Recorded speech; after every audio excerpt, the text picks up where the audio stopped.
Le vendredi, j'ai souvent, même quasiment tous les vendredis, la grâce d'aller dire la messe au Prébauger, qui est la maison de retraite de Cancale. Et souvent, après la messe, j'en profite pour faire un petit tour avec mon petit chien qui s'appelle Wemsy, que les Wems m'avaient offert il y a maintenant un peu plus d'1 an.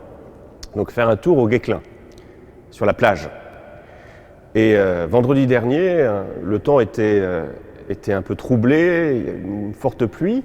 Et quand je suis arrivé au Guesclin, pendant quelques minutes, le ciel s'est dégagé avec une lumière admirable qui brillait sur l'eau, sur l'océan, avec ce château fort, enfin c'est pas un château fort, cette propriété, je ne sais pas comment elle s'appelle d'ailleurs cette propriété, le fort voilà.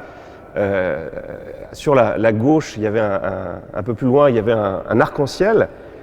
Et je trouve ça une très belle expérience. Le temps s'est suspendu et j'étais vraiment saisi sur place par la beauté de la création. Vous voyez, pour moi, ça me met sur le chemin de la compréhension de ce qu'est la transfiguration. C'est quoi la transfiguration? C'est pendant quelques instants, le temps s'arrête, le temps est suspendu et on a vraiment l'impression, mais on le vit, qu'il y a une transcendance, il y a une puissance, il y a quelque chose qui nous dépasse, qui est là. Qui n'a pas vécu pareille émotion face à la beauté de la nature? Il y a 2 philosophes américains qui s'appellent Dreyfus et Kelly qui parlent de l'effet whoosh. Voilà, on est saisi. On peut vivre cette expérience aussi dans d'autres lieux, pas forcément devant la beauté de la nature, mais vous êtes à un petit déjeuner avec vos enfants. Il y a tout d'un coup une belle lumière qui vient illuminer le visage de votre enfant, il sourit, et là, l'émotion vous tombe dessus, vous ne savez pas pourquoi, et là aussi, vous sentez une présence, une puissance de l'absolu qui vous a saisi. Donc là, c'est un psychologue, là aussi américain, qui parle d'expérience paroxystique, Abraham Maslow, une expérience paroxystique. Cette expérience de transfiguration, on peut la vivre aussi par exemple, en écoutant une pièce musicale, on écoute un passage et on est saisi par quelque chose qui nous dépasse, par une émotion. Le temps s'arrête. Je vais donner la parole à Leonard Bernstein, donc le grand chef d'orchestre et compositeur. Lui, c'est en écoutant Beethoven. Il disait « Beethoven a les vraies bonnes choses, les trucs du ciel, le pouvoir de vous faire sentir que vous êtes arrivé. Quelque chose est bon dans le monde. » Quelque chose contrôle absolument tout, une chose en laquelle nous pouvons avoir confiance, qui ne nous laissera jamais tomber. Je suis sûr qu'on a tous déjà vécu pareil moment. En écoutant notre organiste, alors je ne sais pas si c'est Bertrand ou si c'est Sylvain, je ne vois pas d'ici, c'est Bertrand, voilà. Eh bien, on écoute une interprétation et il y a quelque chose de la transcendance, de l'absolu qui nous saisit. Eh bien tout cela, il y a plein d'expériences possibles qui nous aident à comprendre notre page d'évangile. Parce que la transfiguration, qu'est-ce que c'est? C'est pour nos disciples la capacité de voir la forme divine de Jésus. Jésus, vous savez, il est pleinement homme et pleinement Dieu.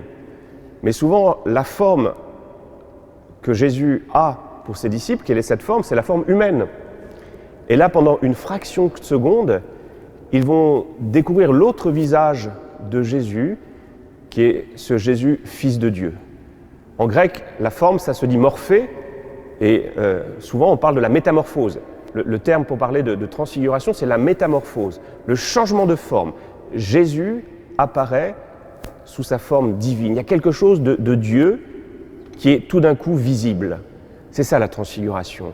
Comme nous-mêmes, nous pouvons vivre une forme de transfiguration quand quelque chose de la divinité, pendant une fraction de seconde, nous saisit. Ça ne dure jamais très longtemps. Hein. Pour revenir à ma promenade sur le Guesclin, la pluie est vite revenue. On est quand même en Bretagne. Et au mois de mars surtout, bien sûr. Surtout, je ne veux pas critiquer cette région que je trouve magnifique. Voilà. Mais c'est une fraction de seconde et ce n'est pas contrôlable. Parce que, prenons l'exemple, vous écoutez un morceau, vous allez avoir une émotion, vous les réécoutez et là il ne se passe rien. C'est quelque chose sur lequel je n'ai absolument pas la main. Donc voilà cette transfiguration. Alors la transfiguration de nos disciples, elle est encore plus forte, puisqu'elle s'accompagne de l'arrivée d'Élie et de Moïse. Et cette lumière de la page de la transfiguration est d'autant plus forte que c'est une lumière qui est construite en clair-obscur. Il y a beaucoup de lumière parce que derrière, il y a beaucoup d'obscurité. Quelle est cette obscurité? À 2 niveaux au moins. Le premier, c'est que Jésus a annoncé à ses disciples la passion, sa mort. Quand on va lire la préface va nous le redire. Ce sont les versets qui précèdent. Vous voyez, de la lumière, derrière l'annonce de la passion. Et puis cette scène de la transfiguration, elle est construite en parallèle avec un autre épisode de l'Écriture beaucoup plus sombre, qui est Gethsémani. Gethsémani, la transfiguration, c'est le décalque, c'est la même scène qui se reproduit, avec d'un côté la lumière et de l'autre côté l'obscurité. Les 2 scènes se passent sur une montagne. Pour la transfiguration, c'est quel lieu? Rappelez-moi, le mont Tabor, vous le saviez. Et Gethsémani, c'est quel lieu? C'est le mont des Oliviers. Il y a les mêmes disciples qui sont présents, il y a Jésus qui est là, et puis il y a un autre point commun qu'on peut lire dans la version de Luc. Que font les disciples à Gethsémani et que font nos disciples au moment de la transfiguration? Ils font ce que certains sont en train de faire là actuellement. Qu'est-ce qu'ils font? Ils dorment. Ça, c'est un grand principe dans la Bible. À chaque fois qu'il se passe quelque chose d'important, eh bien souvent l'humanité sommeille. L'humanité a envie de dormir. On l'a entendu dans la première lecture, c'est l'alliance que Dieu vient nouer, conclure avec Abraham. Que fait Abraham? Il dort. Il dort. À Gethsémani, que font les disciples? Ils dorment. À la transfiguration, ils ont envie de dormir. Donc moi, ça me réconforte, j'ouvre juste une parenthèse. Pour la messe, quand vous dormez, eh bien, je me dis que ce que je dis, c'est peut-être important. Parce que le sommeil vous tombe sur les épaules. Ou sur, vous avez envie de... voilà.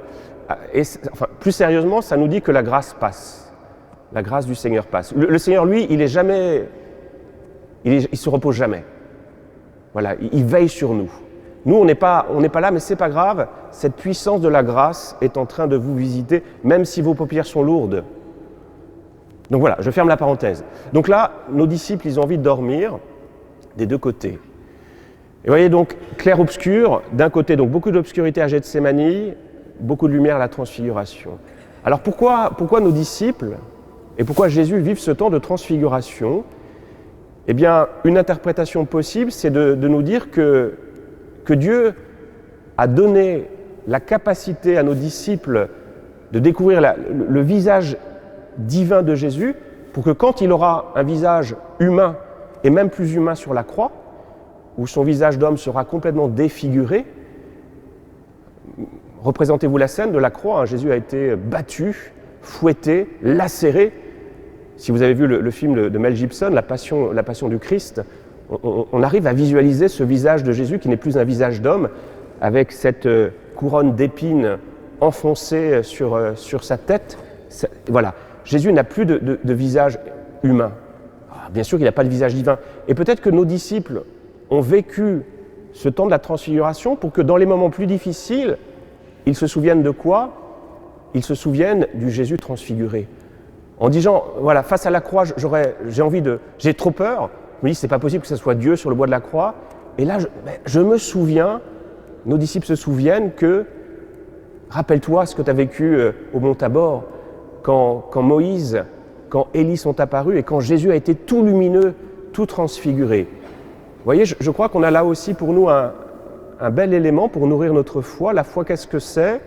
Comme disait Louis Evely, c'est être fidèle dans les ténèbres à ce que l'on a vu dans la lumière. Vous voyez, la vie de foi, c'est j'ai un moment où je sens cette présence de Dieu, eh bien, elle m'est donnée comme munition pour redescendre de la montagne et affronter des moments plus difficiles. Et puis, je revis un autre moment de grâce qui me permet d'aller un peu plus loin. Vous voyez, la foi, c'est cela, c'est une succession de moments où tout est évident, où Dieu, j'en suis sûr qu'il est là, et puis d'autres moments beaucoup plus rudes où j'ai l'impression qu'il n'est plus là, qu'il m'a abandonné. Et c'est là que je dois me rappeler tous ces beaux moments que j'ai vécus pour me donner la force de continuer d'avancer dans cette obscurité. Alors face à cette transfiguration, que dit Pierre? Pierre, il dit, on va construire 3 tentes.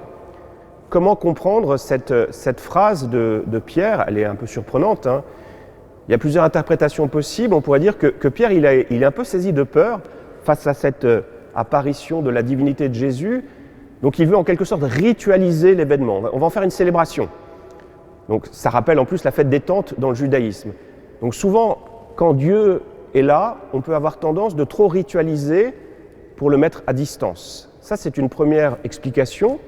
Une deuxième, c'est que, pour moi qui me paraît plus juste, c'est que Pierre veut s'installer. Il dit, voilà, Dieu est là, ça me plaît.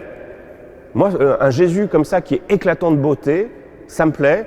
On va installer nos tentes et on va s'installer dans cette facilité d'un Dieu.